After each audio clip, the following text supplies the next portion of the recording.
The Shek Report, with Dave Damashek reporting. Damashek here. Week 9 is in the books, so let's get right to it.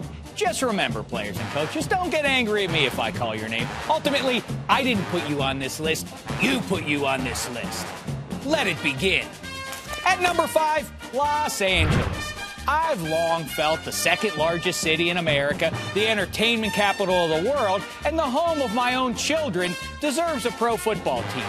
But on Saturday night, as I readied myself emotionally for another football Sunday, I caught this local weather forecast. Do you see that? It's in the mid to high 60s, and look over here. There's a penguin sitting on an ice block. How soft is this town? If it drops under 50, does a skull and crossbones appear?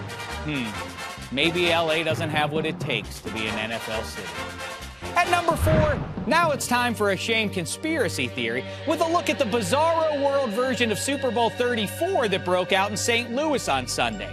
Just like in that Super Bowl, this game pitted the Rams against the Titans in a dome, but there were strange little differences if you look closely. Like the uniforms. They're the same, except this time, the Titans had to wear their white jerseys. And Jeff Fisher was on the sideline again, only this time, he was coaching the Rams. And Kurt Warner didn't start for St. Louis, Kellen Clemens did.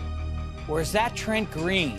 And this one had a game-breaking running back wearing the number 28, but this time he was playing for the Titans. There was even a stretching attempt for a touchdown at the 1, but this time, the ball carrier did get in.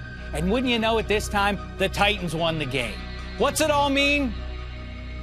Well, nothing. Just that I have a lot of time to contemplate such stupid things. Let's get back to the shameful. At number 3, the defending Super Bowl champion Baltimore Ravens, losers now of 3 straight and looking up in the standings at the Cleveland Browns. How bad are the Ravens? They lost to the Steelers. Yeah, the Pittsburgh Steelers. The ones who gave up 55 points on Sunday to this guy. No, Troy, the ball's over there.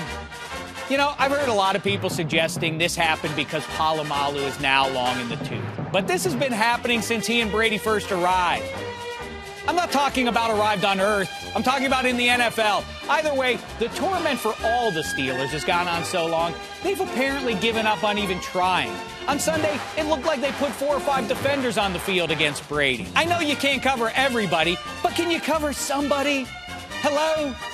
Anywho, like I was saying, shame on the Ravens. At number 2, a couple of Shek reporters out in the field were good enough to help me out. After all, my eyeballs can only be in so many places at once. First one from Hans, a.k.a. It's Oasis on Twitter. He brought Romo's deceitful toe to my attention.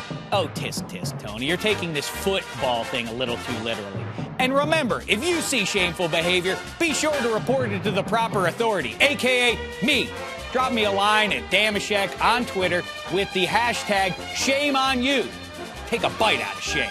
And that brings me to number 1, and this week's brown paper bag of shame, which goes to Eagles QB Nick Foles, who, as you well know, tied the NFL single-game record for touchdown passes, then said in the postgame this. I had no clue how many touchdowns I had thrown or anything. You had no idea?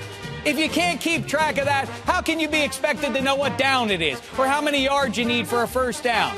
I'll tell you who did know. Chip Kelly, who pulled Foles with a whole quarter left. Come on, Chip, let Foles go for the record. I know you want your guys healthy for a run at the division, but you're in the NFC East. It's not like that's a real division. Matter of fact, this goes to all the teams in the East. Romo's guys, the 2-6 Giants who are somehow still in contention. All of you get this. It's the brown paper bag of shame. Wear it well, NFC East.